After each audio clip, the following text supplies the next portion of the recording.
How to round image corner in Canva. Hey everyone, welcome back to this quick tutorial video. Today I will guide you that how can you round image corner in Canva. So let's get started. On this process, at first you'll have to open Canva on your PC or laptop. Alright, after you open the Canva, you'll have to just add any project or picture to Canva from here, and after you add the project or picture here, you'll be able to see such interface. So from here, you'll have to just click on that picture from here. Alright, after you click on that, at the top you'll have to click on round icon, so it will look like similar of half circle. So simply click on this corner icon.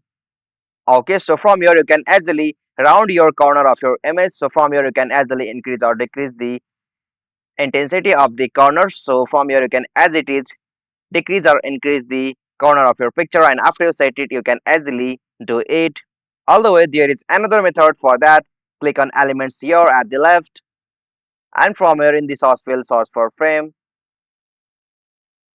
and after you search it you can find multiple frames that are available for your Canva design. So simply select one from here, and after you drag it on your page, you'll have to just move that image on that frame, and after you add it you can, as usual, round image corner in Canva. So these are the easiest and simplest method. Hope you found this video helpful to you, and please don't forget to give a like and subscribe to our YouTube channel for more quick and short tutorial like this. Thank you for watching this video. Have a nice day.